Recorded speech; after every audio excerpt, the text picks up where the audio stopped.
Wow. Smash that like button. Share this out with your friends. I so do appreciate you tuning in this morning.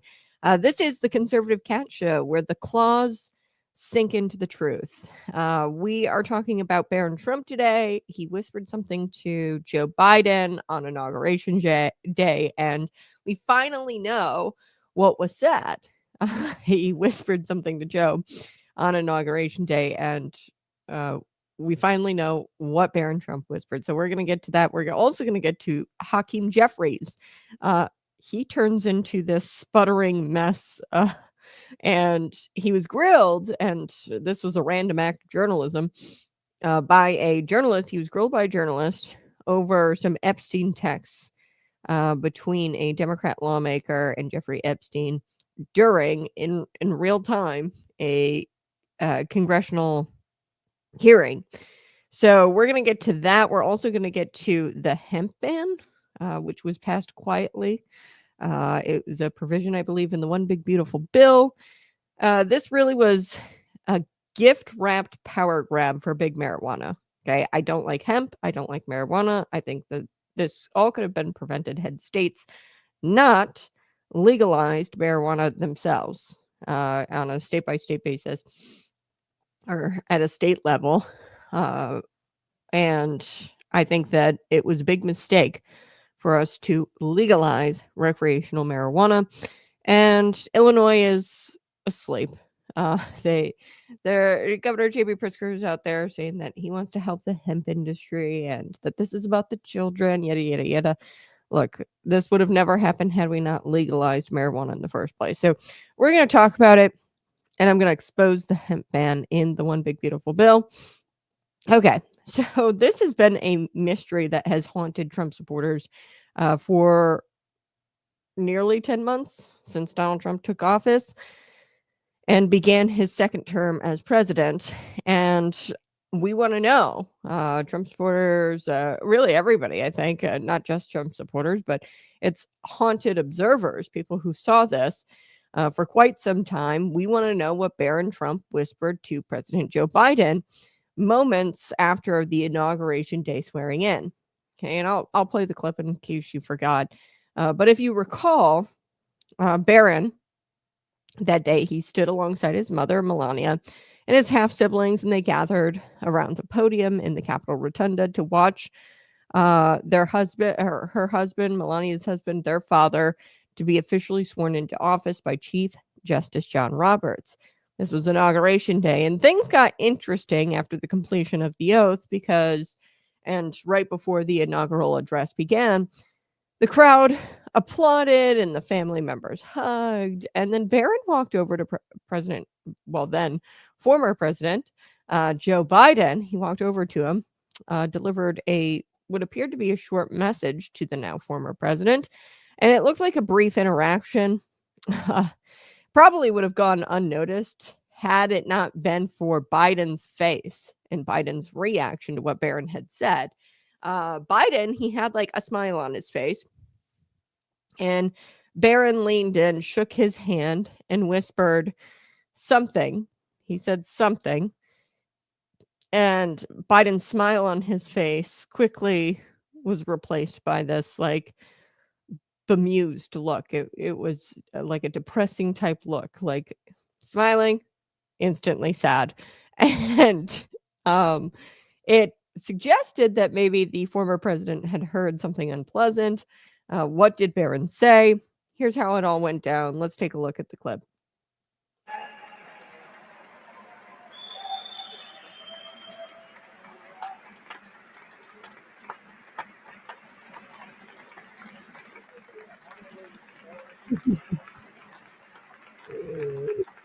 Yeah, like all of a sudden the smile is like wiped off his face after Barron says something. He looks back at Joe Biden and kind of gives him a look, which I found hilarious and very gangster of him. Okay, so once that clip hit social media, there was all kinds of speculation as to what was said.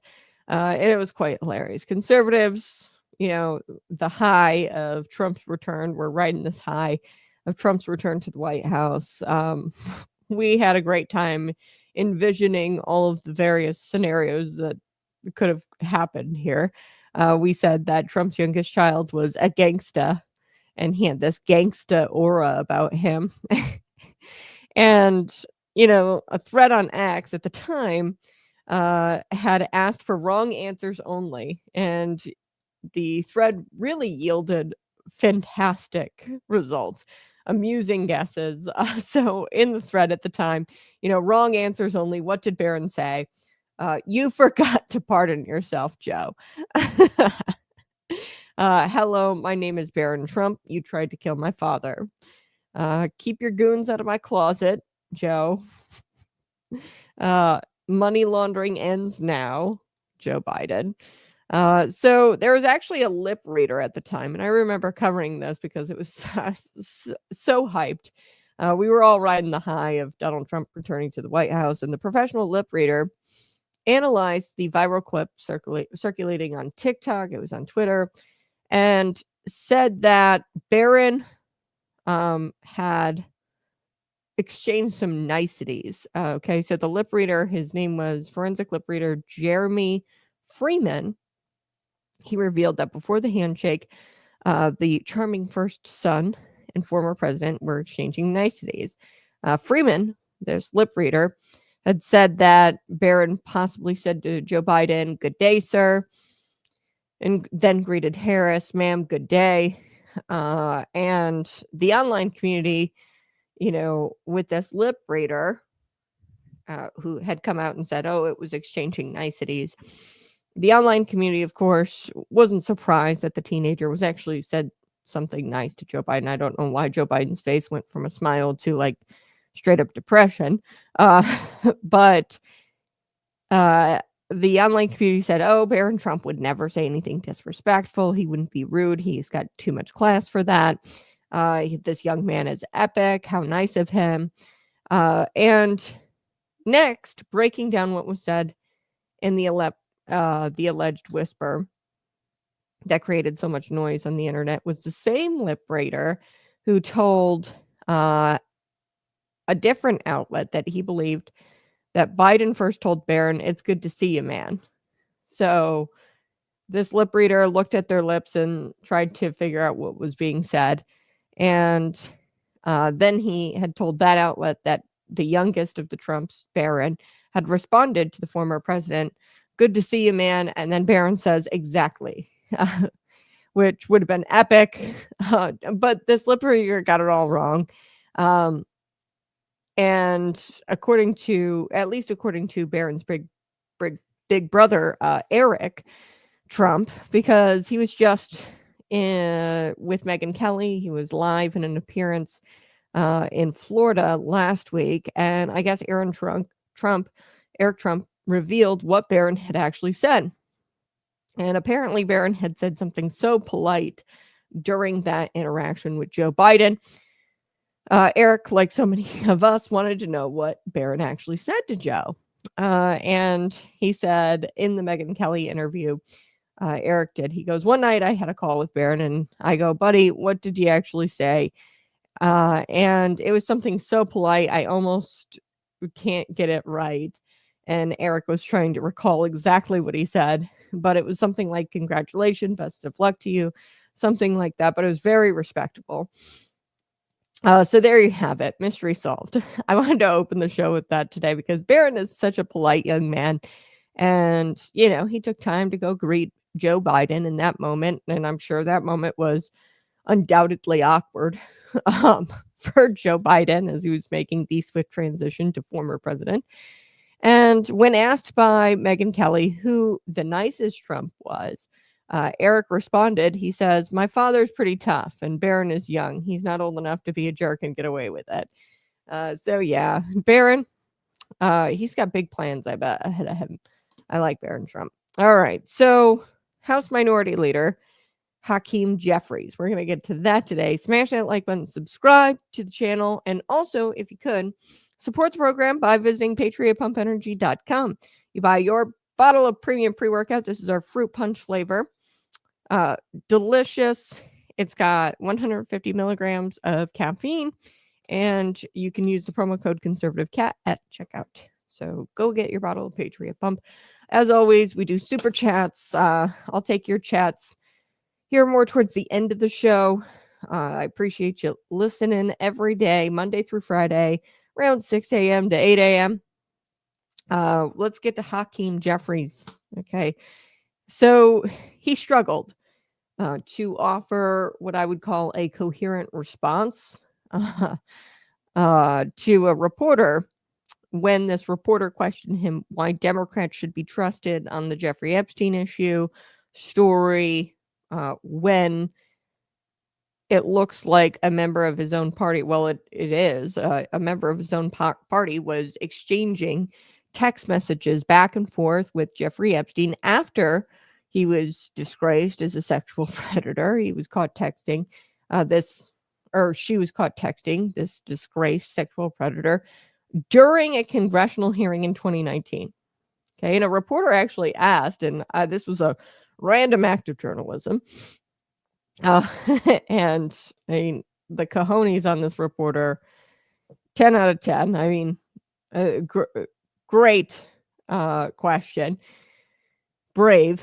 So for some background, before we get into the actual question and Hakeem Jeffries' response, the sputtering was out of control from Hakeem.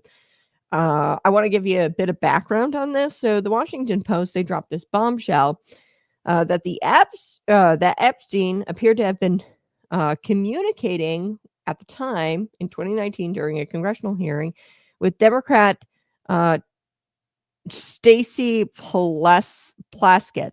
Stacey Plaskett. This is a female non-voting delegate from the Virgin Islands. Okay, Democrat delegate Stacey Plaskett.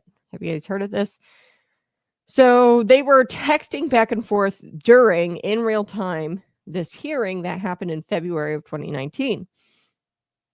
So this would have been well after, by the way, the allegations against Jeffrey Epstein. Like, he's already been kind of established as a sex offender. Okay, it was all over the news. He was a known convicted sex offender at the time in 2019. Okay, the Virgin Islands, by the way. So this is a delegate from the Virgin Islands, Stacey Plaskett. We know that the Virgin Islands, this is where Epstein's island is. Okay, Little St. James, this little tiny island. Okay, so the WAPO, they were able to figure out who it was by comparing the text to the action in the hearing. So it was all redacted, these text messages, the names of these people, but WAPO were able to figure out, they got the text messages and they were able to figure out it was Stacey because they compared the text to the action in the hearing. Okay, so the hearing involved Democrats trying to go after Donald Trump for the umpteenth time. I don't exactly remember, but they were questioning Michael Cohen at the time, his former attorney.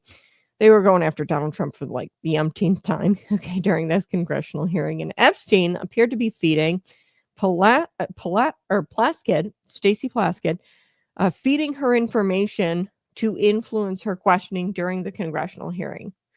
Okay, so they matched up the WAPO at the time. They matched up the timestamps on the text and the video of the hearing. So you can kind of read what he's communicating to her while the hearing is in progress. I'm going to share this clip with you. Here we go. There we go. So newly released documents by the Washington Post appear to indicate that during a 2019 hearing where Michael Cohen testified, Jeffrey Epstein was texting with Delegate Stacey Plaskett, Democrat from the Virgin Islands. Okay. And the Post reviewed multiple video feeds from the hearing and matched the text where they were sent in Pacific time with the video. This was when Barack Obama was president of the United States. And while we were once driving through a struggling neighborhood in Chicago, he commented that only Black people could live that way. Attorney-client privilege, yes, I will turn it over. You, as my friend Mr. Meadows pointed out, misled this committee even today in a written submission that contradicted your testimony. You have suggested you are going to review that. Are you going to review it in our next break to correct the record, yes or no? Yes. Question, you helped out the president's campaign or were involved in the campaign as a representative, as a spokesman, even in your words today. It was your idea for the campaign dating back to 2011. Is that accurate, yes or no? Yes. Mr. Weisenberg and other individuals, Ms. Rona. Who are those individuals? Are they with the Trump organization? They And are. are there other people that we should be meeting with? So Alan Weisselberg is the chief financial officer. The You got to Trump quickly give us organization. as many names as you can so we can get to them. Yes, ma'am. As Ms. Rona, what is Ms. Rona's position? Rona Graff is Mr. Trump's executive assistant. And would she be able to corroborate many of the statements that you've made here? Yes, her office is directly next to his, and she's involved in a lot that went on. Okay, so there you can see Jeffrey Epstein. He texted her saying good work right after she asked that question about Rona. Okay, Rona being the assistant, an assistant to President Donald Trump, Rona Graff. Okay, so the text exchange, here's how it goes if you guys didn't read it up there on your screen in real time with the congressional hearing. He's texting about Rona Epstein, and he tells Stacey Plaskett to ask about her. Rona Plaskett responded, "Quick, I'm up next. Is that an acronym?" And that was suggesting, of course, that she would be questioning Cohen next. So he said that's his assistant. Okay, after she asked the question about Rona, Epstein texted her, "Good work." He also texted at 10:02 a.m. Great outfit. You look great, he added at 10:22. She said thanks. And then at around 10:40, the broadcast feed cut to Plaskett. Okay, so the broadcast feed at 10:40, and it shows her like kind of chewing on her mouth a little bit. And Epstein sends her text at 10:41 and says, "Hey, are you chewing?" Okay, and she goes, "Not anymore. I'm chewing on the interior of my mouth. Bad habit from middle school." At 12:50 p.m., he says, "How much longer for you?" "Hours. Go to other meetings," she replied. So this is fascinating stuff. She's a Democrat, okay? And the WAPO at the time asked her about this little text exchange, and she initially told them to talk with her staff. Well, her chief of staff, Angeline Jabbar, said that she was not in a position to confirm nor deny whether or not the delegate was in a text message conversation with Jeffrey Epstein, texting with Jeffrey Epstein. And Plaskett did not did not answer for the questions from the WAPO on this matter. Okay. But they did release a statement. They must have realized Plaskett's no answer wasn't going to fly. Okay. And her sidestepping with the congressional staff. So then they had to release a statement because they did actually, WAPO did actually wind up going to her staff to question them about the text message exchange. So they stepped in with a statement. And here's what the statement said. Stacey Plaskett from her office. Okay, during the hearing, Congresswoman Plaskett received texts from staff, constituents, and to the public at large offering advice, support, and in some cases, partisan vitriol, including from Epstein. As a former prosecutor, she welcomes information that helps her get to the truth and took on the GOP that was trying to bury the truth.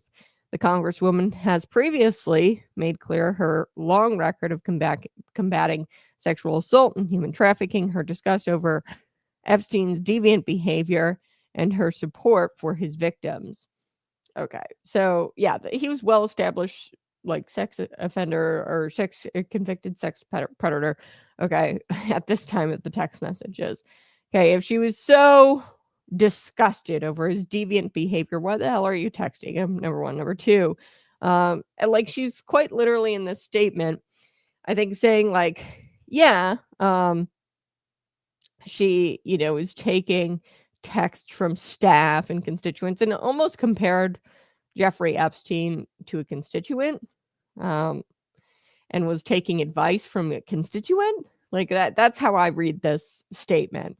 Okay. And that she was using the information to help her bury the GOP because the GOP is burying the truth, right? Yeah, no. You can't get out of this one that easy, lady. Okay. She was getting text from Epstein. Epstein was saying, like, oh, your outfit's great. She said thanks.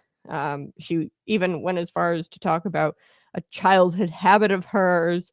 And this is weird. And Epstein appeared to have been coaching her as Democrats tried to get Trump for the umpteenth time. And of course, Plaskett also failed to mention in that statement that the two of them have some history. So according to a 2023 Business Insider investigation, it shows that Epstein donated large amounts of money to U.S. Virgin Island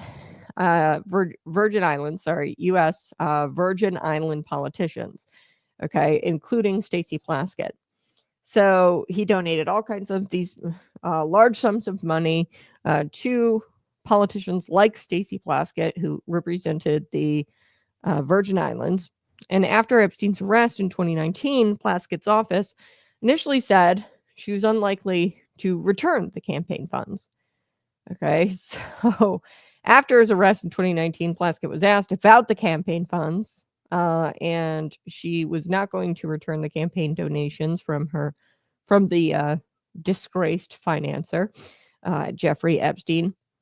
But of course, reversed course after public backlash. So after she said, no, I'm not going to return the donations, then the public, there was some public backlash, and then she said, okay, fine, I'll return them. So in 2023, 6 Epstein accusers sued government officials from the U.S. Virgin Islands. Okay, so the victims, the accusers, they sued government officials from the U.S. Virgin Islands, including Plaskett, alleging that they helped and benefited from Jeffrey Epstein's sex trafficking enterprise in the U.S. territory. Okay, so the lawsuit against Plaskett was voluntarily dismissed with prejudice earlier this year, earlier in 2025. So, yeah, she's got a bit of history with this guy. Campaign donations, accusers had launched, a lawsuit against Plaskett and other U.S. Virgin Island politicians. The accusers of Jeffrey Epstein claimed that, hey, they benefited from the sex trafficking enterprise that he was doing there in the U.S. territory. Good job for the WAPO, by the way. I don't know. This was pretty damning stuff. Plaskett was a Democrat, and the WAPO failed to mention that in their tweet here, actually.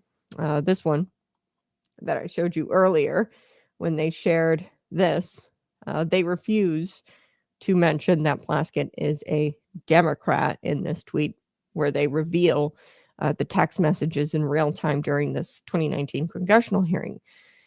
Okay, so to nobody's surprise, nobody talks about that.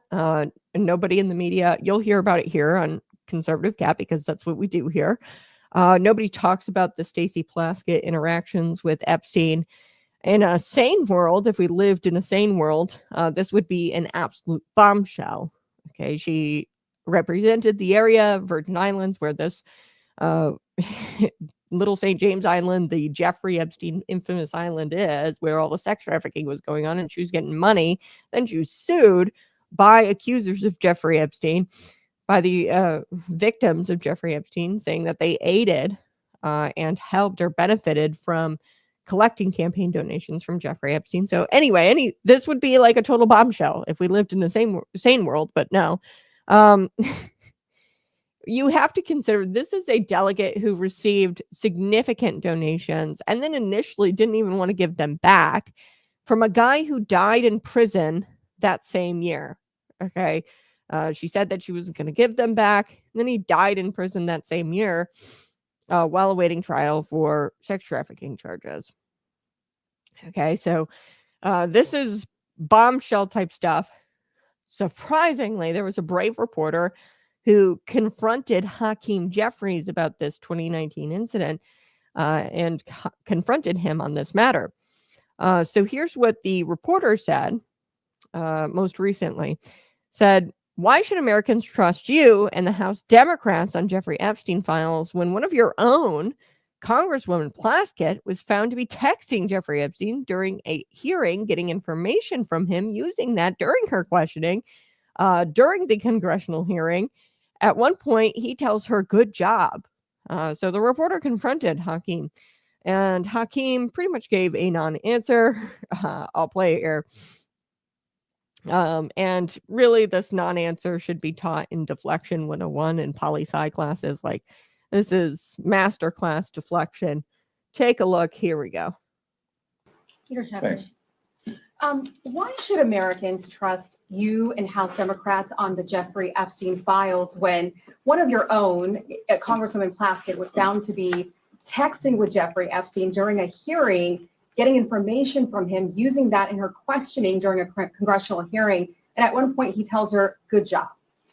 This is a bipartisan effort to make sure that, consistent with what the survivors have requested, that there's full and complete transparency, and every single predator who may be in those Justice Department files doesn't escape accountability. Thanks. Okay. So that was a non-answer, deflection.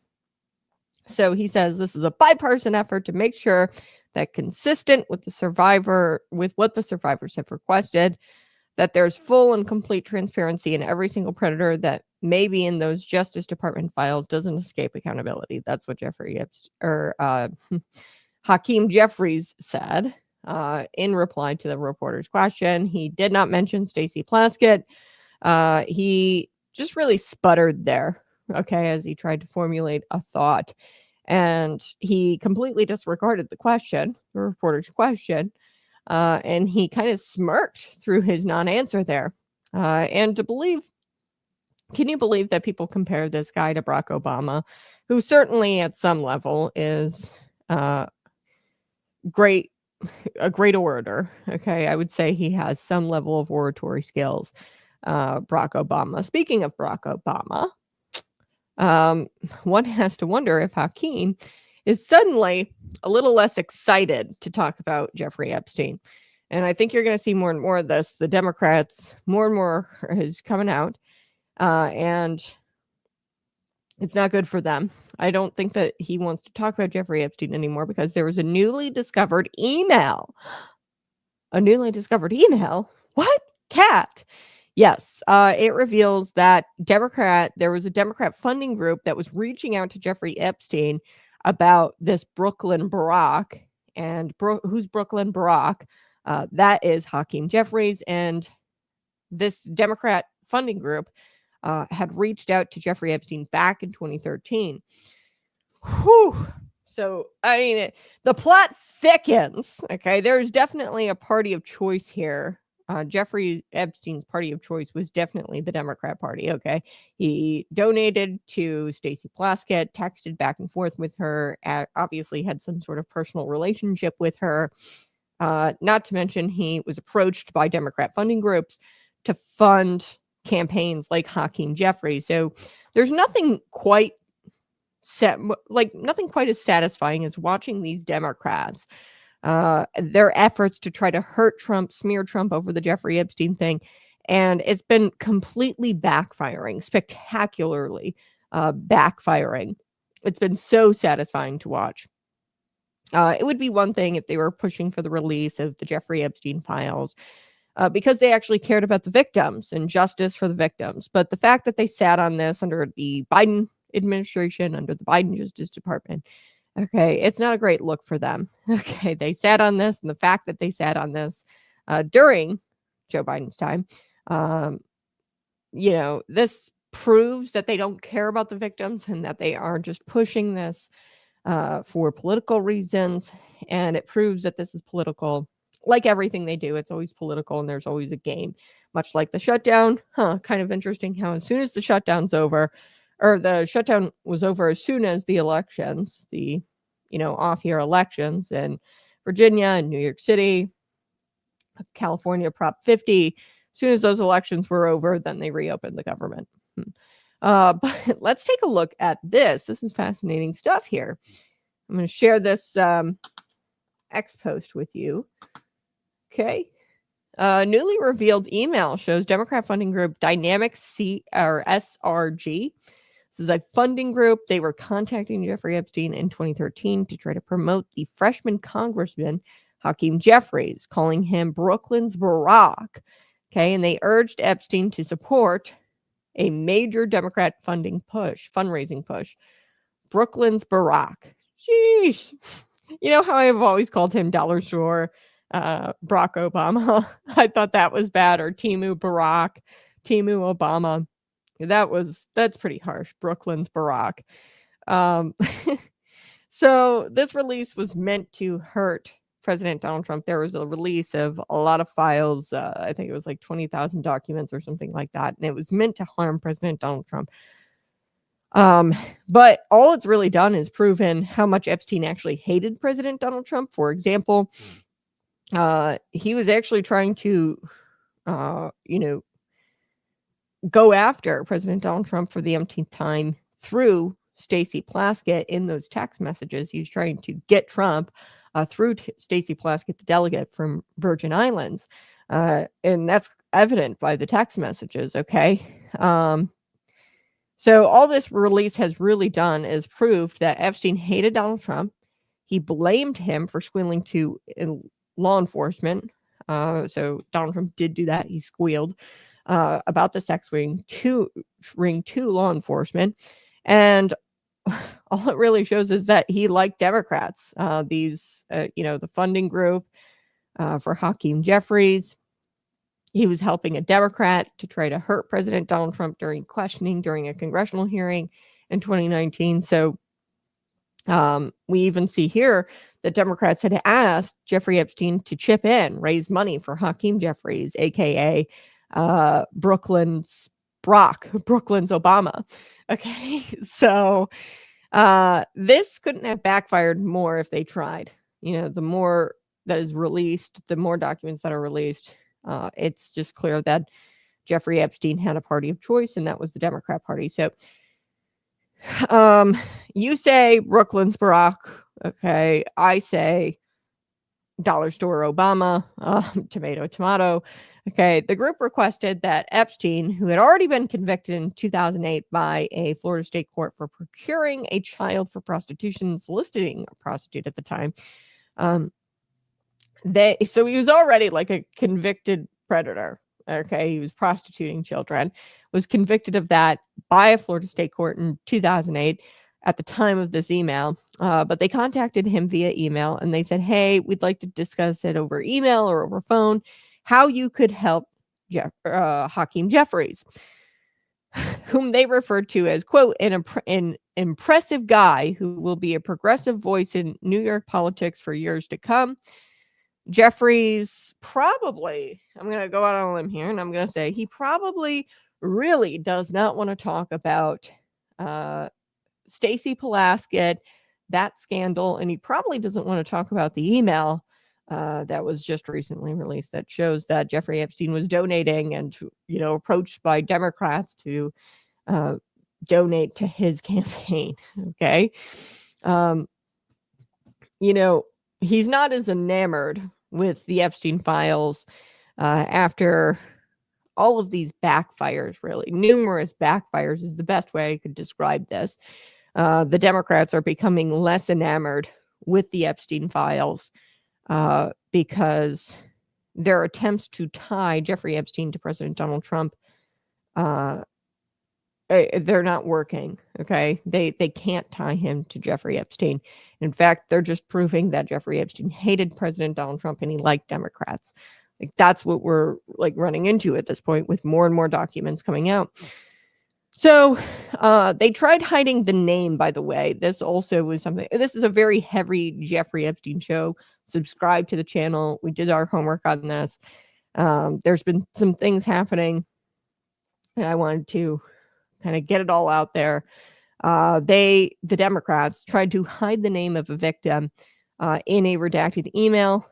There were email dumps, there were document dumps, and they hid the name of this victim and they redacted it because this victim is actually somebody who, under oath, said that President Donald Trump never acted inappropriately with her, and she never even saw him with Jeffrey Epstein. Okay, so what am I talking about? On Wednesday morning, last week, the House Oversight Committee released a trove of documents, 20,000 documents received from Jeffrey Epstein's estate, and Democrats on the committee quickly tried to tie 3 emails to President Donald Trump, at least one of which has been in the public domain for quite some time. And they tried to use these 3 emails to smear President Donald Trump and to tie him to Jeffrey Epstein. Okay, and it's not working. So in a 2011 email, there was an exchange with Ghislaine Maxwell. Epstein wrote, quote, "I want you to realize that dog hasn't barked is Donald Trump. That the dog that hasn't barked is Donald Trump. Redacted victim name, spent hours at my house with him. He has never been mentioned by the police chief, etc." So Maxwell replied, "I've been thinking about that." So I think that Epstein here, what he was doing in this text message, he was all peeved off because President Donald Trump snitched on him and squealed to law enforcement about his little sex ring, and he was all upset about that. And then he sends this text message about Virginia. Okay, we're going to talk about her being at his house with him, Virginia being at his house with Donald Trump, and he's not mentioned in this sex ring at all, and yada, yada, yada. Okay.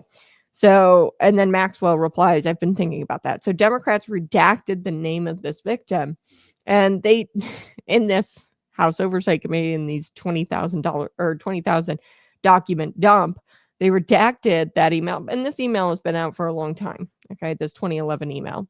They redacted it, and they redacted it for one reason only, because the victim's name is Virginia Giuffre.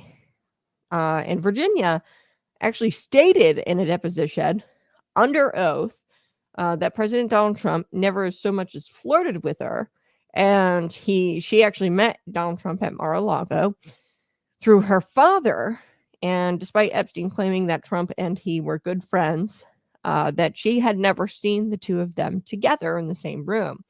In her memoir, Virginia's memoir, she's dead now, April 2025, she said that President Donald Trump helped her make extra money as a babysitter for families who rented out homes at Mar-a-Lago estate, adding that Trump couldn't have been friendlier, telling me it was fantastic that I was there. Okay, so she had a memoir called Nobody's Girl, and she said that Donald Trump was friendly. In a deposition under oath, she said that Donald Trump never so much as flirted with her. Okay. So these other 2 emails, like I said, they tried to use 3 emails to smear President Donald Trump in this recent dump, the 20,000 document dump. Okay. The other 2 emails were between Jeffrey Epstein and the discredited Daily Beast journalist Michael Wolff. Wolff recently made news in July of 2025 when the Daily Beast was forced to retract a story he wrote alleging that a modeling agent connected Jeffrey Epstein to President Donald Trump, where the modeling agency introduced Melania to President Donald Trump. He's been angling this guy at Daily Beast, Michael Wolff. He's been angling to get President Donald Trump for years through Epstein and trying to connect them for years. So we had the 2011 email where they redacted the victim's name, and they redacted that on purpose, the Democrats, because they know that Virginia, in a deposition, had said that Donald Trump did not so much as flirt with her. They know that Virginia, in her memoir, prior to her passing in April 2025, that she had said in her memoir that he was friendly, President Donald Trump. Okay, so in 2015, this email they tried to connect or use to smear President Donald Trump. Trump was running for president at the time. Wolf emailed Epstein to tell him that he had heard CNN was going to ask Donald Trump on air about his connection to Jeffrey Epstein. Epstein replied asking if we were able to craft an answer for him. What do you think should be? Wolf told Epstein, let Trump hang himself, then speculated on ways Epstein could use any answer to his benefit. So this is like really bizarre stuff. You've got this Daily Beast journalist kind of emailing back and forth with Jeffrey Epstein about, I'd imagine like a CNN debate. Donald Trump was running in 2015, saying that, any of kind of Donald Trump's answers he could use to his benefit. Now you have to remember at this time, Epstein was already kind of embroiled. I mean, in 2008, he was convicted in Florida state court. He's kind of already embroiled. So like help him with what exactly? Help Epstein with what? Getting off, an answer that Donald Trump provided on the CNN debate stage while running for president was going to help him somehow get off of these. It's very bizarre. Then in January of 2019, just a few months after Jeffrey Epstein was arrested for the last time, he wrote to Wolf saying something about Virginia and Mar-a-Lago. So this was 2019 email, just a few months before Jeffrey Epstein was arrested for the last time. And he was writing something to this Wolf guy, the Daily Beast journalist, about Virginia, Gouffre, and Mar-a-Lago. Lots of this email were redacted. This 20,000 document dump, they redacted the name of Virginia, but they also redacted a lot of this email. And that Trump never asked him to resign from the Mar-a-Lago club. Okay, that's what this email was all about, because he'd never been a member. Okay, so he wrote to Wolf saying something about Virginia and Mar-a-Lago, and that he had never been asked to leave Mar-a-Lago. Okay, then Epstein says, of course he knew about the girls, as he asked Ghislaine Maxwell to stop. So I don't know what Trump knew exactly. Like I said, these emails were redacted. About what did Trump know about these girls? We know that Trump booted Epstein from Mar-a-Lago. We do know that. He booted Epstein from the club. Some reports say that occurred after Epstein was harassing a member's teenage daughter at the club, at the Mar-a-Lago club. However, in July of 2025, Donald Trump actually told reporters while he was boarding Air Force One why exactly he had Jeffrey Epstein leave the club. Okay, so he was boarding Air Force One, and he told reporters that it was because he was hiring away workers, and that those workers were young women who worked in the spa. So here's what Donald Trump said to reporters while he was boarding Air Force One, pertaining to booting Epstein from the Mar-a-Lago club. Okay, he said people were taken out of the spa.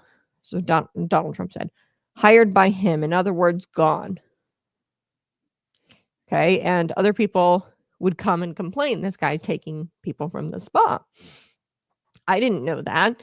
And then when I heard about it, I told him, hey, listen, we don't want you taking our people, whether it was a spa or not. Like, I don't want you taking my workers and poaching my workers, essentially. And he was poaching them, and they were going to go work for him, and they're nowhere to be found anymore.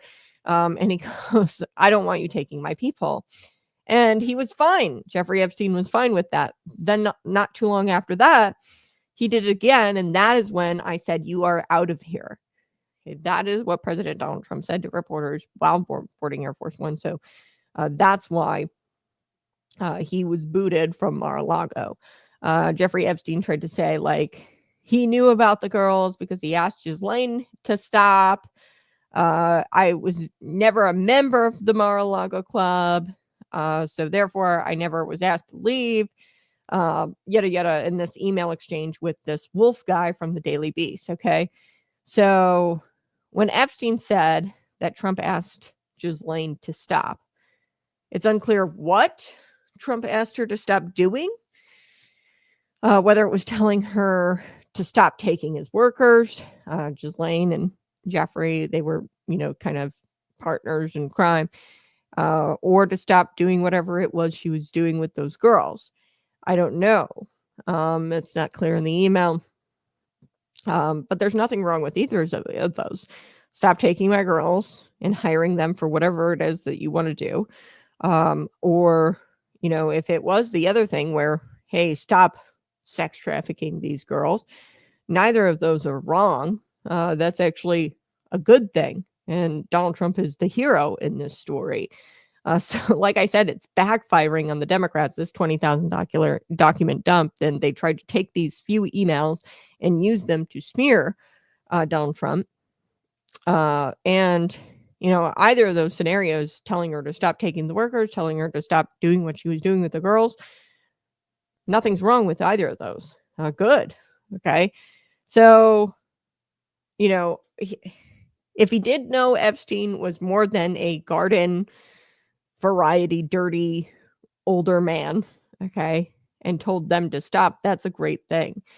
If, it was like, hey, you're sex trafficking, you need to stop. Like, that's a great thing. I don't understand what's so bad about that. And if it was just this, okay, he was kind of being an old man, creepy, and having these girls come work for him, and he told them to stop, because of that. All right. So Trump responded to this little stunt by Democrats recently to try to connect these three emails, the 2011, 2015, 2019 emails, to Donald Trump and use them to smear Donald Trump. He responded to the stunt on Truth Social.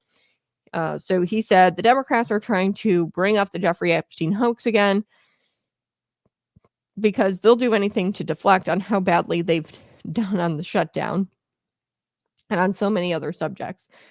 Only a very bad or stupid Republican would fall into that trap. The Democrats cost the country $1.5 trillion in their recent antics, viciously closing our country while at the same time putting many at risk, and they should pay a fair price. There should be no deflections to Epstein or anything else, and any Republicans involved should focus on only opening up our country and fixing the massive damage that caused by the Democrats.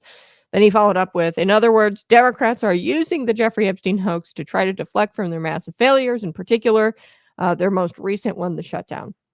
Yeah.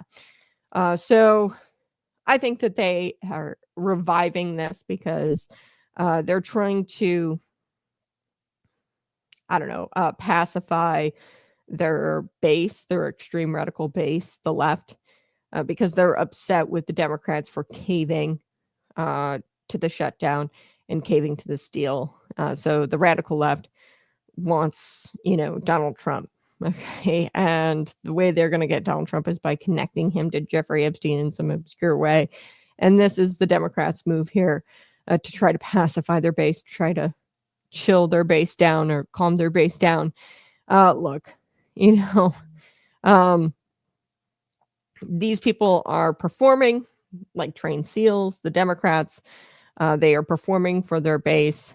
Now, on the other hand, the Democrat stunt is really only serving to unite the Trump base. I have had, some videos just recently criticizing President Donald Trump, not over the Jeffrey Epstein thing. I've been pretty clear on that. Like, it's not even Donald Trump's job to release the files, and he is quite literally incapable of doing it in his position as president because the sealed documents and I don't even think it's Pam Bondi. Perhaps it's Tulsi Gabbard, the national intelligence director, who can order the court to unseal certain documents. Okay.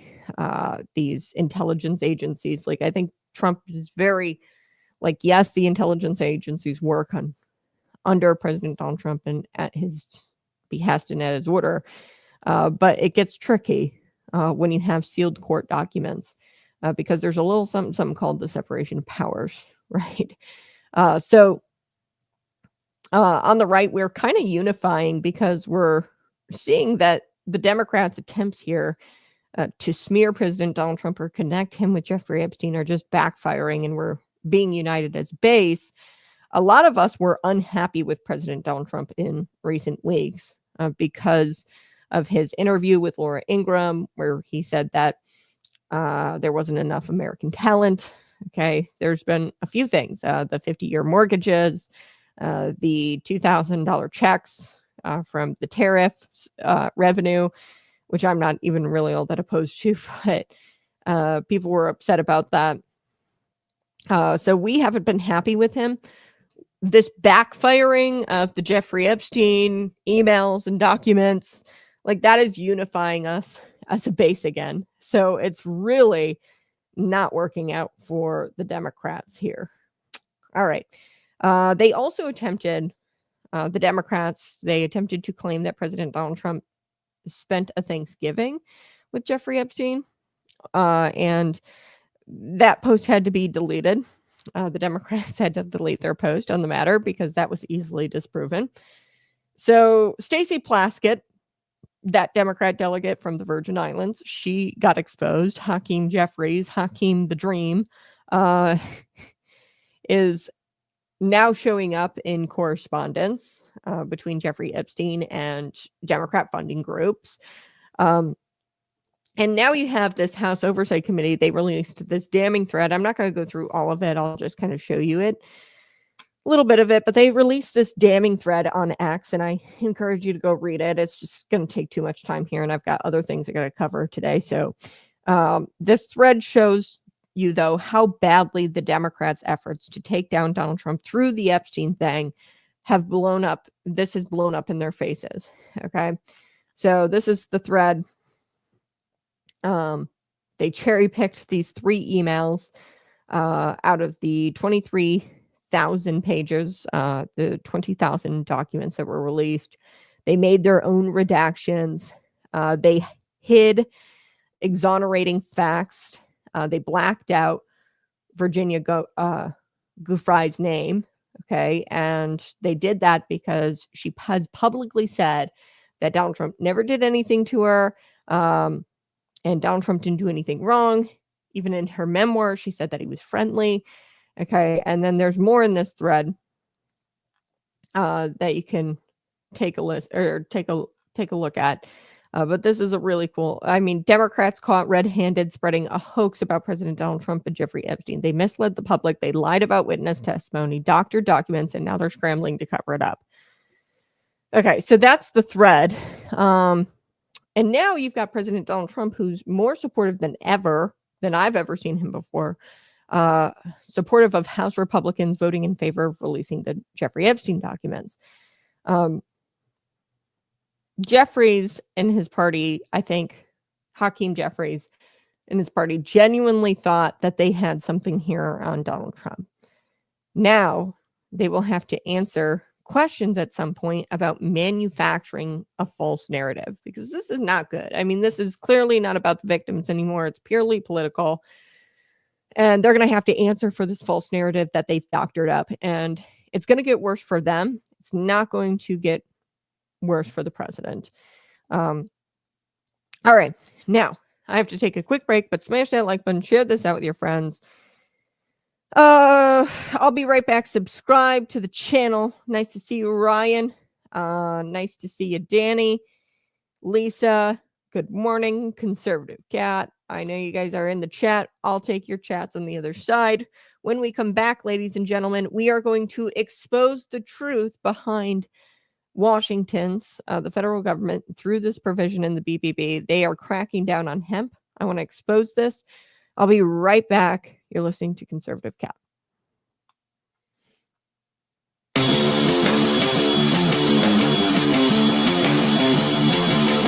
Welcome to Conservative Cat Clips, the show that cuts through the noise with claws out truth and unapologetic common sense.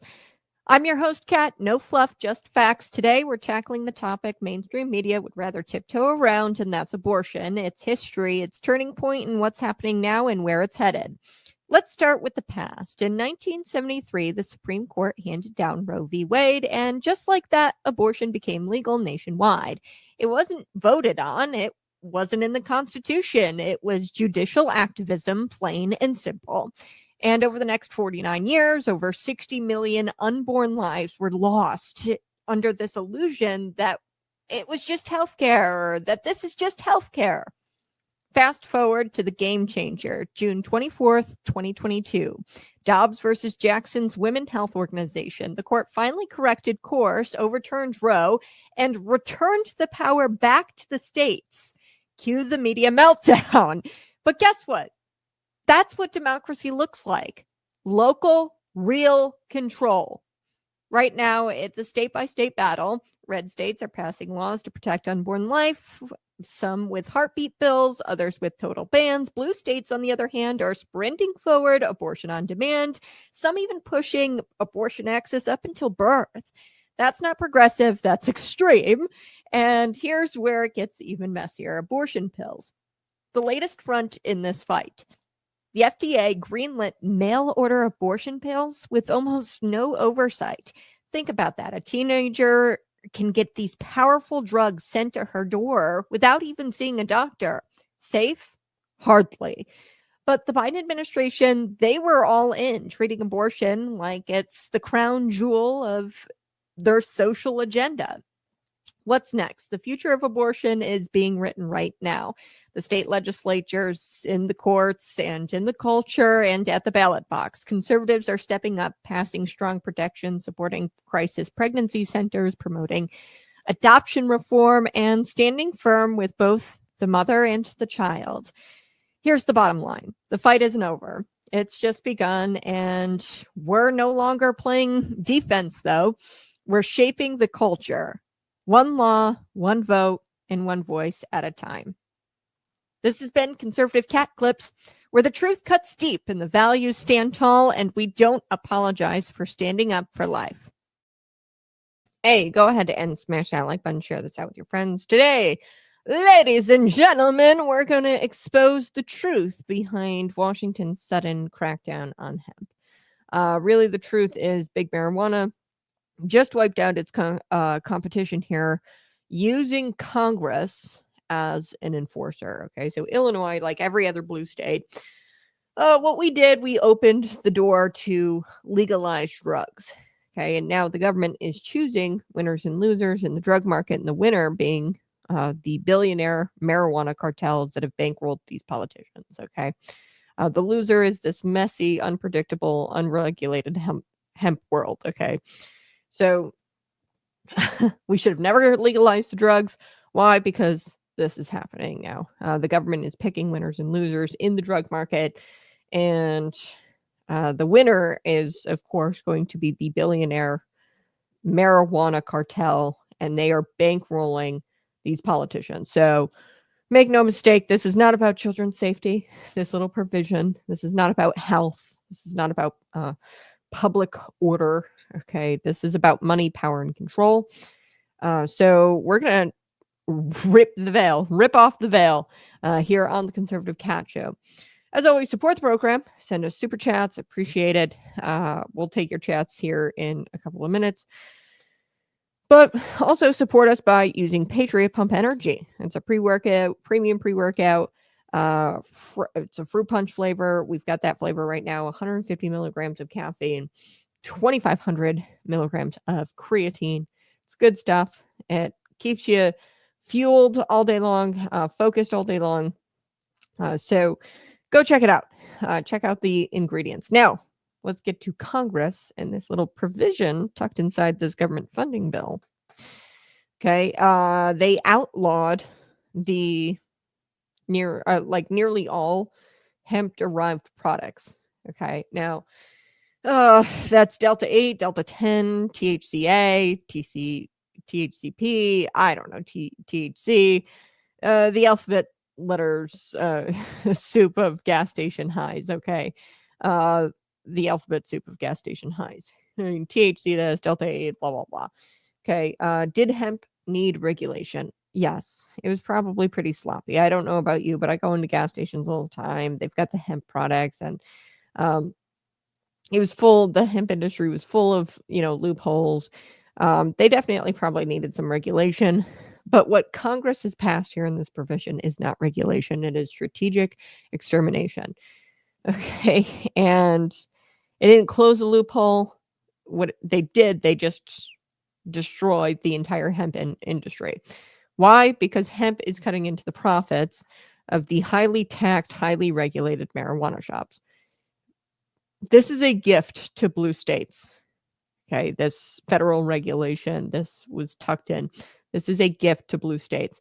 You're going to hear leftists complain about it. The leftists who love Delta 8 and yada, they're like, but really they should be celebrating because the people they vote for are going to be bankrolled, and their campaign donations are going to be higher now from the marijuana dispensaries. Okay, so this was a move by the left, where by the left and the right, the politicians who are bankrolled by big marijuana.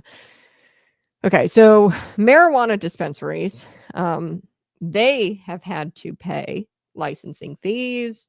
They have had to pay heavy taxes. They have had to fund political campaigns, hire lobbyists, obey strict packaging and distribution laws. Okay, they've got to obey all of this. Meanwhile, you had these hemp shops kind of pop up, and they were selling, a derivative of their of marijuana. It was, kind of a synthetic marijuana, and they created it. It's a hemp-derived product, but it's like an alternative, sort of is how I would explain it. It's not as dangerous as people say it is. Okay, Delta 8, the boogeyman, Delta 8, like it's all pretty bad. Like I'll be honest with you. Smoked a little bit when I was in college of marijuana, but shortly after it was highly regulated, they started filling the stuff in the dispensaries with stuff with way too high THC, and I got saved. So I stopped using drugs and just sober mind. I'll get to 1 Peter and what it talks about in the Bible about a sober mind. I repent of that sin. But I've done like Delta 8 products before as well. They're not like all of it's terrible for you, and we'll get to scripture and why I say that. All of it's terrible for you, but this is what happens when you legalize drugs. Okay, you're going to have hemp shops popping up selling these products, intoxicating products. Not that marijuana isn't intoxicating and addictive, and we're now seeing studies where it's not good for children or not good for youth, and it's highly addictive. But you're gonna see this, alternatives from big marijuana once it was legalized. So they opened up vape stores, gas stations, online cash only counters in strip malls. Okay, the hemp shops were selling their intoxicating products there, and it was going unregulated. And big marijuana hated that. Why? Well, politicians love big marijuana donations, by the way. Big marijuana hated that. It cuts into their profits. The politicians hated that because it cuts into their donations because, and everybody's not making money anymore because you have these entrepreneurs really come out of this cannabis industry. Okay, they're kind of like entrepreneurial. They created a product that wasn't subjected to regulation once marijuana was legalized. So this federal crackdown, they're trying to say that this was about protecting kids because kids are getting their hands on Delta 8. Okay, well, you don't have to ban hemp products in order to crack down on, kids getting their hands on Delta 8 products. Okay, you can have 21 plus laws, require ID. Like there was plenty of things that you could have done without completely just squashing the hemp industry. Okay. Really what this is about is protecting, sorry, I think I'm going to sneeze, is protecting the marijuana drug cartel. Okay. Protecting the marijuana cartel's market share. That's what this crackdown is all about. It's not about the kids. So Craig Katz from the Illinois Healthy Alternatives Association says new federal law bans 95% of hemp products. And he's not wrong. He's quoted in the Center Square. But here's the truth nobody's going to tell you. Okay, the hemp industry, they didn't understand the political game that they were playing. Okay, these are kind of like people who are entrepreneurs. They legalized marijuana and they said, well, let's do something a little bit different now that it's legalized. Let's do something a little bit different than big marijuana dispensary, your traditional dispensary. Let's kind of make a product that's derived from cannabis, but not exactly marijuana. And we won't have to abide by all the regulations. And we're actually going to come out ahead of big marijuana. And we're going to be, competing in this space. And people are going to want our product because it's cheaper, because we don't have to, abide by these insane taxes or anything like that. So they truly believe, these hemp industry people believe, that they were kind of doing a plant-based wellness wave. It's a little bit different. This product's a little bit different than your traditional marijuana. And it's derived from the hemp plant, and they really believed lawmakers would let them get away with that. Okay. They truly believed that they were going to help veterans with epilepsy and, people with PTSD, and they were going to get their product out there and they were going to be competitive. Okay. But here's the golden rule that these hemp industry people seem to not understand, they didn't take this into account. Okay. The golden rule of politics, Illinois politics, federal politics, only the billion-dollar industry survive. Okay. So hemp was competition for the state's marijuana cash cow. Okay, so the state wasn't going to let some backyard chemists or strip mall retailers or small farmers cut into their revenue stream. No. Not when dispensaries are donating to their campaigns and promising tax dollars to provide all of their friends, the politicians, all of their friends, jobs at the state house. Okay, they're not going to let this backyard chemist, take all that away from them. So hemp was only allowed to exist until big marijuana got irritated. And once big marijuana started calling, the feds picked up the phone and they answered. Okay, so Kevin Sabay from Smart Approaches, he's quoted in the Center Square, celebrated the federal crackdown, saying that hemp products poison millions of children. Okay, hold on. Let's back up a second here. I don't think hemp products are destroying millions of children's lives. Okay. Teens probably are getting their hands on it. You could crack down on, ID laws requiring ID. And I'll be honest with you, I think hemp is reckless. I think it was unregulated and I think it did need oversight, but hemp is not poisoning millions of children, and destroying the industry is not the answer. And really what we need to, what people are saying here is that we have to protect the regulated marijuana system at all costs. When they say, oh, it's about the children, really what they're saying is, no, we've got to protect big marijuana and the marijuana system at all costs. Why? Because that's how we all get paid. Okay, so once hemp products became more popular than dispensary products, big marijuana had started to panic. Hemp was cheaper, hemp is stronger, hemp didn't require a 21 ID check, and it wasn't taxed at like 40%.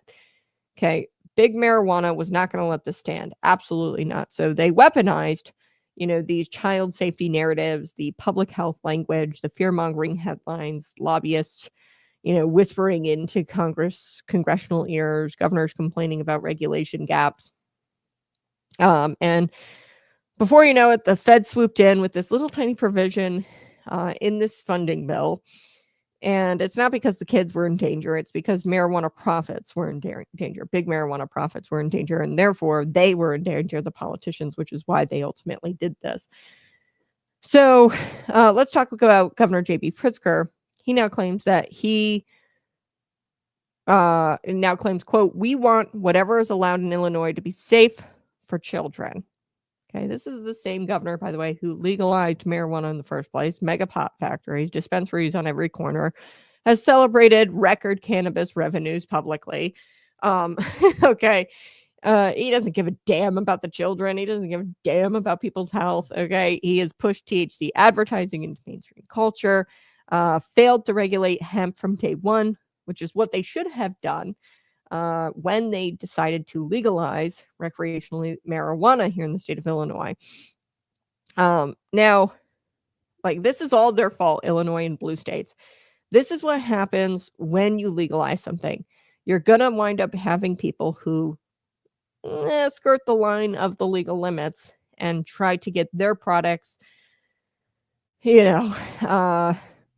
out there. For example,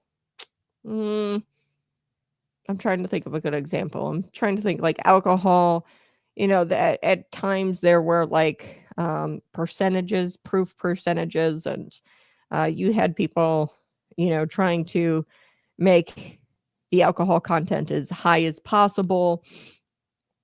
People are always going to try to game the system. Okay, when you legalize something, they're going to try to find that line and make as much money off of that line. Okay, and that's what hemp was doing. They just were dumb, the hemp industry, because they forgot this golden rule that, hey, if you're not $1 billion industry, you're going to get squashed like a bug. Okay, but now that big marijuana's market share is at risk, suddenly everybody's talking about proper regulation, safety, working with lawmakers. Let's translate that. We need to shut down hemp before it cuts into the dispensary profits that I rely on as a politician, because the taxpayer dollars, I need those, and I need to promise my friends jobs in the state house. I need to promise my friends jobs in the public sector. I need the tax money. Okay, so Illinois depends on the revenue also to plug its financial holes. So the hemp revenue doesn't feed the government, doesn't donate to campaigns, doesn't lobby. So hemp must go because they're not one of us. Okay, the federal government, pretty much did Springfield's dirty work for them with this provision. Right. I mean, Democrats will probably be celebrating this because big marijuana is going to continue to bankroll and be able to bankroll these politicians in Springfield, and they're going to continue with the high tax revenue, record tax revenue. And Pritzker's going to try here to spin it and say that this was about responsibility and making sure that, there's products out there that are, not targeting children. Meanwhile, big marijuana is quietly pocketing this victory. Okay, so that's what's going on with this provision. But here's the deeper truth. Okay, none of this should have happened. None of it. And it started to happen because Illinois legalized drugs in the first place. Blue states legalized drug in the first place. That is why this is happening. And the hemp industry should be upset about the culprit. Okay, the fact that this was legalized in the first place. Don't be all, in a tizzy because of this provision, and because you guys were frankly dumb and didn't understand that, hey, if you're not $1 billion industry bankrolling politicians, you're not going to make it. But the marijuana industry, what they created was a culture of intoxication. So when you create a culture of intoxication, you need to fill that demand. There's a demand for more intoxication for less money. And what the hemp industry did was just fill that gap because there is a culture of intoxication, especially here in the state of Illinois. They created a market hungry for stronger products. They wanted stronger products. Delta 8 is quite insane. The stuff I used to get before, the dispensaries and before the crazy taxation, not nearly what's in the dispensaries today. It was tame. Okay. Before it got really like popular and where there was like dispensaries everywhere, the marijuana was not bad, not high in THC at all, mellowed you out. It wasn't like super intoxicating. But what we've done is we've got people addicted to THC.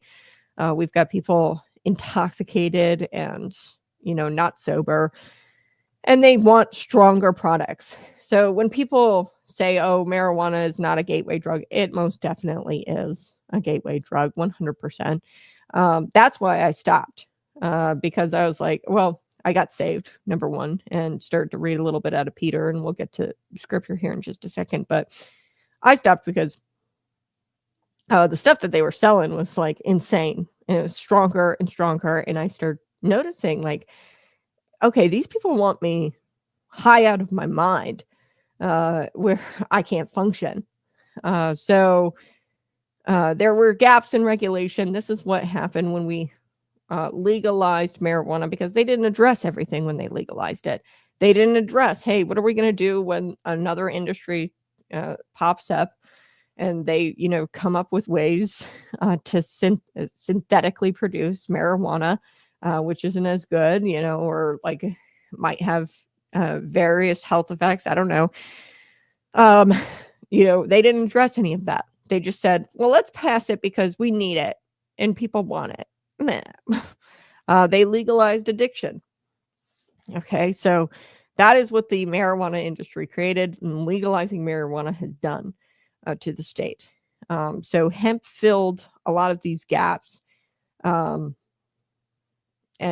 this demand, this market for this market that it was hungry for stronger products, and it started to get taxed way too much. Right, big marijuana. It started to get way too expensive to buy. So then in comes the hemp industry. They kind of filled the gaps here. And big marijuana decided hemp went too far. And this is what happens when morality collapses. Sobriety becomes optional. Lawmakers chase tax revenue at the expense of our morality. Political donors become pretty much drug cartels. Like that's what this is, a cartel. And they are bankrolling politicians, and they are saying, hey, take out the competition through regulation or through this provision in the federal bill. Okay. The state has abandoned, and many states have abandoned, Christian principle of sobriety. Okay. The Bible tells us, be sober-minded and watchful. This is in 1 Peter chapter 5, verse 8. And that is truly what changed my life around and got me off dope. I was smoking in college a little bit, and I said, enough. And then I started to notice that the products were getting stronger, and I was like, what the heck are they trying to do to me? Illinois has chose the opposite path of Christian sobriety. They have now got the federal government working on their behalf, taking out competition for big marijuana. Don't be fooled. This crackdown isn't a return to sanity. It's not about the children. It's not moral. It's not protective. It's not compassionate. This is corporate consolidation. It's cartel behavior with government badges. It's big marijuana elbowing out the competition. And the hemp industry is being sacrificed not for safety, but for profit. So the Illinois politicians couldn't be happier with this. Okay. They might say like, oh, we're so unhappy about the hemp industry, poor hemp industry, but they couldn't be happier about this because their pockets are going to be lined. Because when big marijuana wins, their campaign donations wins. So do their campaign donations. So in closing, this entire fiasco shows the truth. It shows that legalizing drugs creates chaos. We shouldn't have done it. Chaos creates loopholes. Loopholes threaten profits. Profits determine policy. And big marijuana didn't just win, but it used Congress to wipe out its competitors. And the hemp world was foolish. They were sloppy. They were reckless. And, they didn't have billion-dollar lobbyists. That's why they didn't win. Okay. Now it's gone. the hemp industry. So,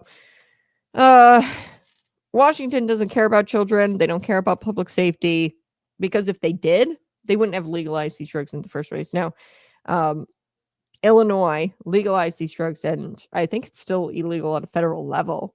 But they don't care about the children. If they really cared about the children, they wouldn't have legalized marijuana in the first place. But the only reason why they legalized the drugs, and they're talking about legalizing psilocybin too, mushrooms, shrooms, hallucinogens. The only reason why they did it was to get a government revenue stream. Okay. And the state's going to do anything to protect its little cartel here. And this is why Illinois should have never legalized drugs. And we have to choose sobriety over sedation as Americans, truth over profit, morality over intoxication. And that's my take on it. I don't like either of the industries, hemp, marijuana. I think sobriety is best. But let's be honest, this was a win for big marijuana and a win for politicians bankrolled by big marijuana. All right, smash that like button, share this out with your friends. I'll be right back next.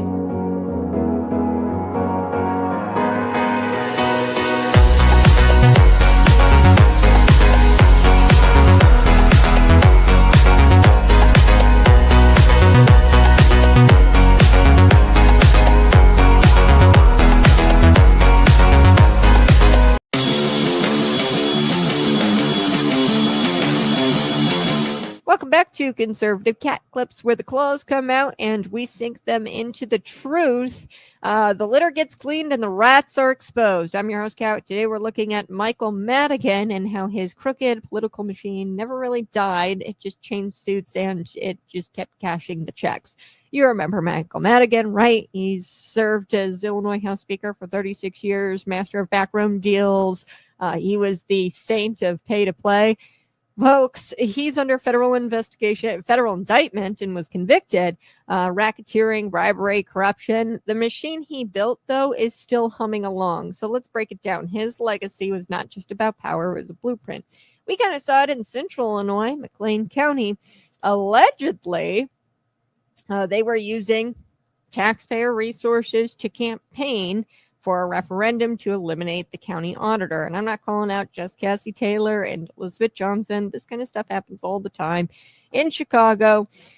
And there's this story of the Chicago Federation of Labor, too, still backing candidates who never have once condemned Michael Madigan's corruption because they're too busy inheriting his infrastructure. The Chicago Federation of Labor.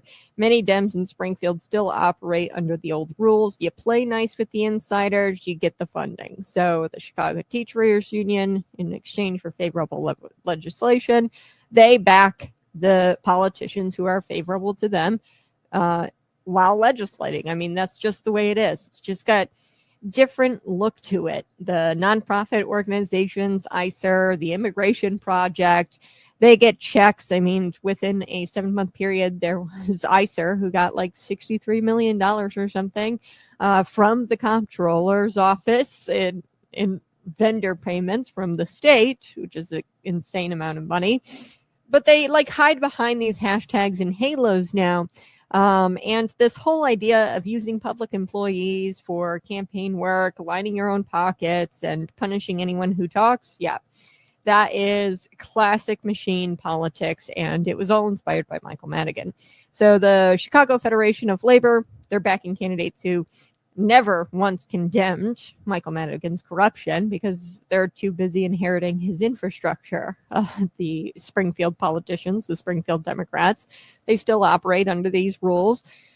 Step out of line, your campaign money dries up. Okay, if you step out of line with what these unions or with the nonprofit organizations want, your campaign money is going to dry up. Meanwhile, the Illinois taxpayers are left with the same outcomes: crushing property taxes, pension debt, through the roof, 130 billion, 140 billion, wherever it's at now, and favoritism baked into legislation, like the recent law letting politically connected developers fast-track zoning in affordable housing zones, okay? Translation, you pay more while they cash in, okay? So these affordable housing zones these politically connected developers, aka maybe like BlackRock or some of these corporate type places, they get to fast track their zoning in these particular areas under this cute little name called affordable housing. And they're going to rezone everything to be multifamily housing. And then the corporation is going to come and the big fancy developer is going to make all kinds of cash. And guess what? You're going to pay more. You're going to pay more. Your property values are going to go down because this was originally zoned for single family and they changed it to multifamily. And you're the one who is left picking up the tab, the taxpayer, the average working, hardworking American, hardworking Illinoisan. So that's right. The faces have changed a little bit after Michael Madigan has been indicted and he faces sentencing now that Madigan's gone. But his playbook is very much still alive. It's flipping pages inside City Hall, county offices, the Dome in Springfield. Like, this is the playbook. And Michael Madigan created a playbook and he left that playbook behind. Governor J.B. Pritzker, who played dumb during the whole ComEd scandal thing, he was never once condemned. And he's never really once condemned the Democratic machine and how that propped up Madigan for decades.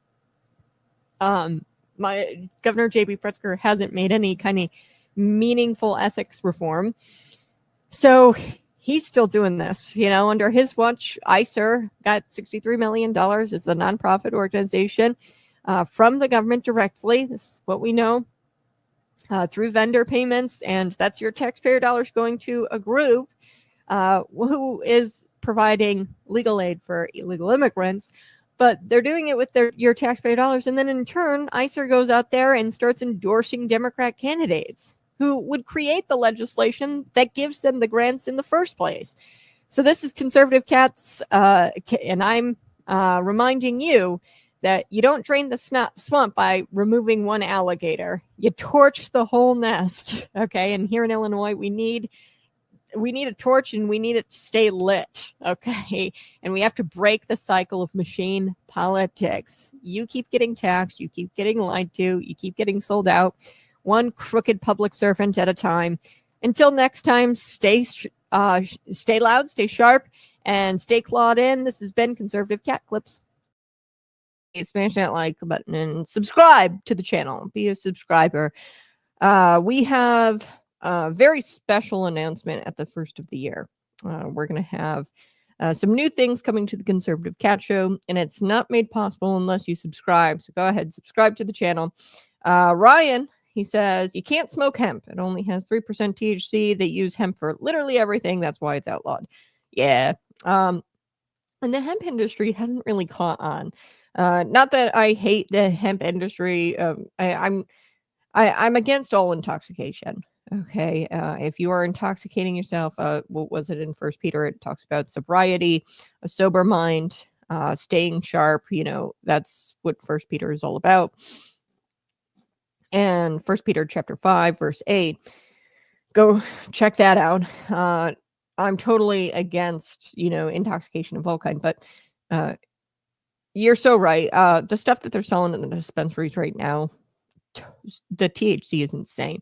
I stopped. I got saved and then I gave my life to Christ, which I think ultimately the Holy Spirit, the sanctification process, not wanting to be intoxicated anymore. But the 0.3% THC compared to, stuff that they sell in the dispensaries. Yeah, the stuff that they sell in the dispensaries is insane. You smoke a little bit of it and you're higher than a kite and you can't come down. It's bad. And it never used to be that way until, the taxation and big marijuana got bigger and bigger and bigger after the legalization of it. Now, I wouldn't have been against decriminalizing a little bit of marijuana, but the legalizing it, promoting it, using the taxes, taxing it is insanity. And that should have never happened here in the state of Illinois. And you see what happens when you legalize drugs like that. You get some of these players, some of the hemp industry coming out and trying to be innovative. And they have an innovative product because it's lower THC. You can kind of get around ID requirements or, some of these regulations that big marijuana has to abide by. Uh, and they're entrepreneurs. Hemp, it can be used for glass, it can be used for car glass, it can be used for car cushions, like the seats and stuff. Like hemp is a beautiful, and we're supposed to take dominion over the earth and use what God gave us, these plants. Whether medicinally, um, for our convenience, for the car glass, for the car seats. I mean, it's used in literally everything. Like you said, it can be. And they want to squash it because it's an amazing product. And really what Democrats want is people to be high on these dispensary type THC products that are insane. They want you high, complacent, paying exorbitant amount of taxes so that way they continue to get rich and can continue to give their friends jobs in the public sector. Okay, so they definitely don't like hemp because they can't regulate it and it's not addictive. I would say Delta 8 probably is not as addictive. It freaks me out a little bit because it's synthetic and there's a processing that happens with Delta 8 that it's a chemical processing. And you guys know me. I don't like chemical processing at all, whether it's my food or anything else, clothes, cotton. I don't like artificial dyes, things like that. I mean, you can't get away from it completely.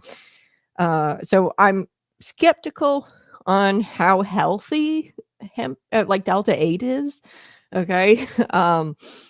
But there's a way to do it. And I think honestly, marijuana, like the plants prior to the taxation and overregulation and legalization here in the state of Illinois, I think that the marijuana that was out prior to all of that was medicinal stuff. It was good stuff. And it wasn't attempting to try to get you hooked and addicted on stronger and stronger and stronger products to get you to keep going into these dispensaries, wasting your money and feeding the political machine. Okay, so there's a way to do hemp marijuana. There's a way to do it where we can use it to our advantage and actually help people. That is not what they're doing with marijuana. That's not what they were doing with hemp. Like, let's be honest, okay? Hemp products there, I think there were like some, cherry flavored, hemp products, gummies or whatever, in the gas stations, and they definitely needed some sort of regulation because they were kind of marketing it towards children, making hemp products that looked like, Doritos bags and like, like marketing it towards children, like, deceptive marketing, which is all, it can be regulated with, advertising and marketing regulation. It could have been easily regulated. ID laws, 21 plus ID laws. Like we could have done that.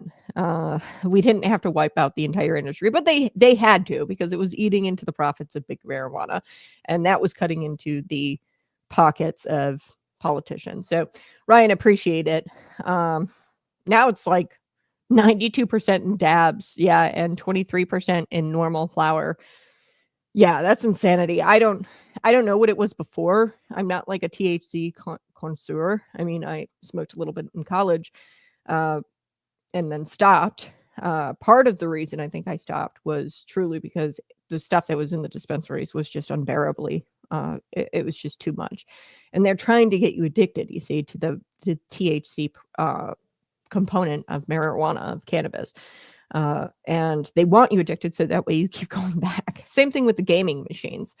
They want you addicted so you keep going back so they keep pocketing all of that tax revenue. Europe used marijuana instead of opium in medication. Yeah, I'm not vehemently opposed. I'm vehemently opposed to marijuana and hemp being used as intoxication and addictive drugs. And that is what they did with the legalization of it. So using it as medication, heck, even using it semi-recreationally, I don't think would be terrible. As long as you follow, what the Christian Bible says. Hey, be of a sober mind. It is impossible, I'll tell you right now, to be of a sober mind and to go into a dispensary and buy marijuana today, the marijuana that's on the shelves today. You cannot be of a sober mind. And what is it in Peter? And be watchful. You can't do it with what's on the market today.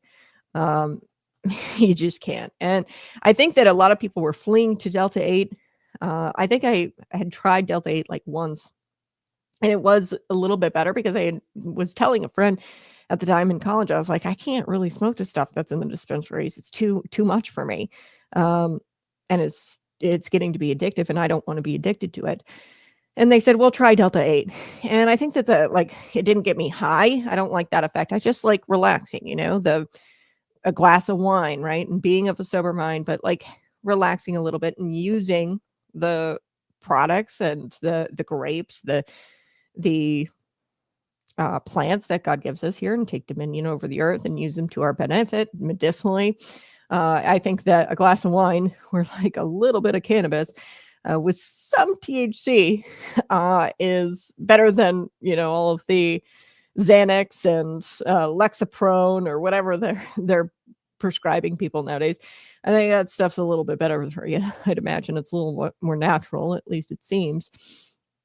But yeah, I tried Delta 8. I wasn't a big fan.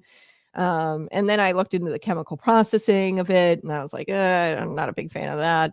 And ultimately, I think it was the sanctification process, once I accepted Jesus into my heart and life, that ultimately deterred me from it altogether. So now I just drink a little bit of wine. Can't right now because being pregnant. But I can't wait. The things I'm excited for after pregnancy: rolling around on my stomach because it's getting to be a big bump now, and a glass of wine. The simple pleasures of life. I like to romanticize my life a little bit. And, I like cooking dinner with a little glass of wine, light a candle, because I want to see the way my life the way God sees it. So I romanticize my life a little bit, and I kind of miss my glass of wine. I do when I'm cooking. All right. I got something else to get to today, and we're going to cover this quickly. One glass of wine. Okay. Yeah. One, just that you're watchful. And Peter is very, I think in the scripture is very intentful there, where, hey, be of a sober mind and be watchful. When you're intoxicated like that, especially all the time, you are not going to be watchful of,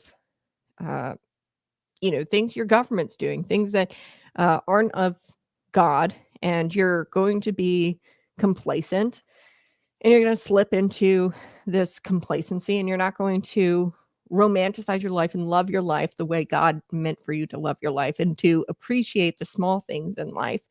When you're intoxicated like that, you can't fully live your life and appreciate it because you are unaware of everything that's going on around you. So that's my thoughts. All right, let's get to the would-be assassin, Thomas Crooks, because some news has broke about this guy. Okay. Now,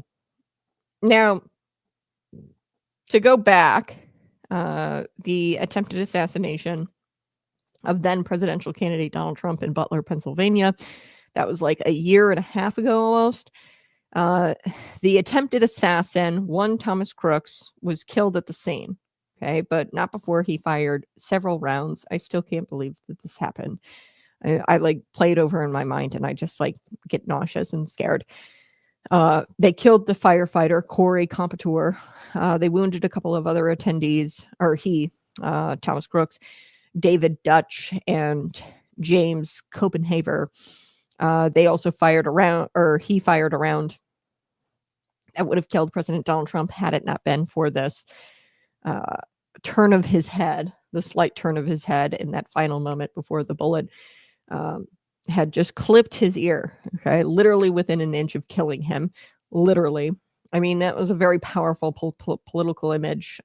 It was almost as powerful, it was more powerful than Ronald Reagan standing in front of the Brandenburg gate and saying, tear down this wall. I mean, this was one of the most powerful political image I think ever.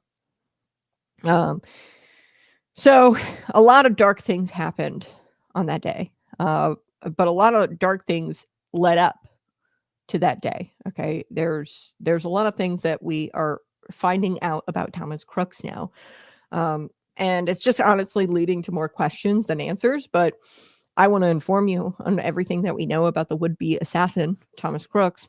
So a new report revealed some shocking details, and we are owed a better explanation from the FBI, the Secret Service. How was he able to get up on that roof? We are owed a better explanation about the attempted assassination of President Donald Trump 16 months ago at this campaign rally.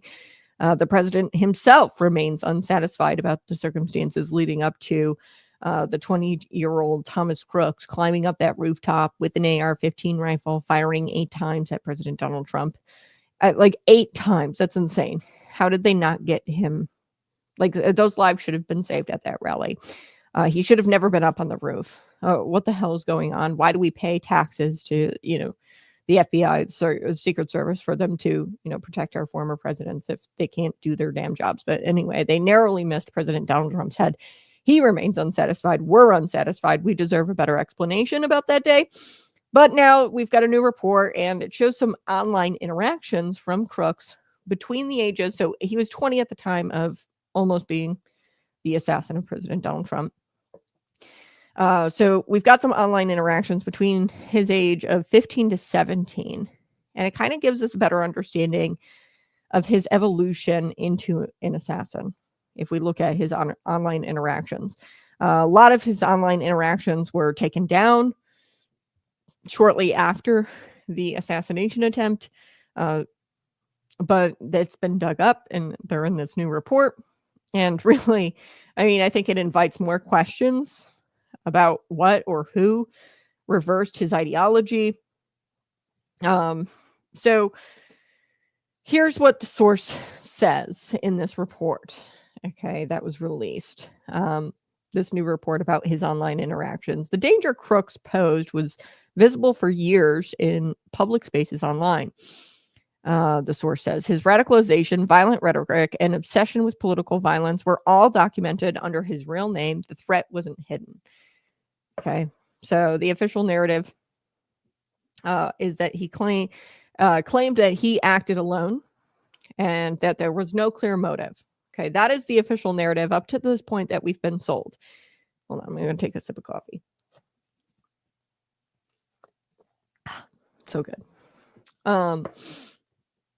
So the official narrative was that, hey, no clear motive, no clear ideology or digital footprint. That was the bill of goods that are sold. Yet the source here in this report, unnamed, talks about the information that has been stumbled upon now that shows that Crooks was not simply a lone actor. Okay, he was not an unknowable lone actor. He was a guy who left a digital trail of violent threats, extremist ideology, and admiration for mass violence. He spoke openly of political assassination before he attempted to assassinate President Donald Trump. He posted under his real name, and it was even flagged by users, mentioning, hey, somebody needs to call law enforcement. Should we call law enforcement on this guy? Despite this, the account remained active. You think big tech, the surveillance on you and I, they cancel me. YouTube, they dump me off the program for talking about COVID and ivermectin. Okay. You would think that they would have flagged this account that remained active for 5 years. And this account remained active, and he was only removed the day after the shooting. Okay. And then everything was scrubbed. So we couldn't see. Okay. So big tech, the government, how did they not know of this guy when you look at his online interactions? Anyway, the source says none of this online activity was referenced in the final congressional report released in 2024, December of 2024, making this even more troubling. So yeah, what's really even more troubling about this is that we were sold a bill of goods that he was like a lone wolf and like there's no ideology or motive, clear motive here. But we did have all of these online interactions, and none of it was made public in this congressional report that was released in 2024, December of 2024. Crook seems to have gone, according to these online interactions, from a passionate Trump supporter to a rabid Trump hater and consumed by Trump derangement syndrome. He made violent threats online, both before and after the baffling switch.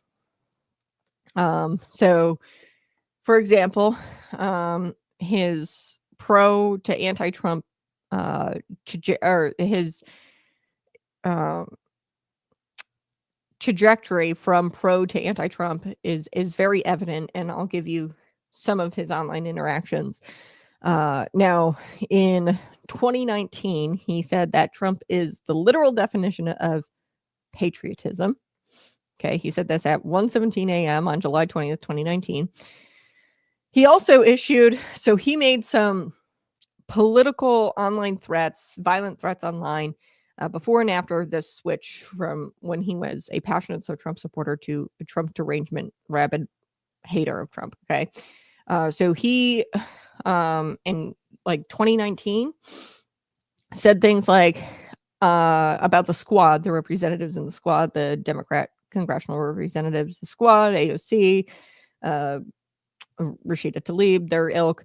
Okay, I hope a quick, painful death to all the deplorable immigrants and anti-Trump congresswomen who don't deserve anything in this country or anything that this country has given them. He wrote this at 8:18 a.m. on July 20th in 2019. Murder all the Democrats, he said in December of 2019. Okay, in all caps. So he was very violent with the Democrats. And then in 2020, his online behavior flipped 180 degrees. He became a very vocal critic of President Donald Trump, Fox News, and Republicans. On August 5th, 2020, he made a post and he said, in my opinion, the only way to fight the government is with terrorism-style attacks. Sneak a bomb into an essential building and set it off before anyone sees you. Track down any important people, politicians, military leaders, etc., and try to assassinate them. Then, of course, came July 13th, 2024, or 2024. His on life seems to have violent threats. He also adopted this furry gender ideology. He described himself using they them pronouns. He interacted with very questionable people online. So I don't know much about this fella Vlad Tepes. Okay, so apparently he's kind of like a famous guy. I don't know. It's very weird. Vlad Tepes, Dracula. I don't know. I mean, this was a guy that was really weird online. There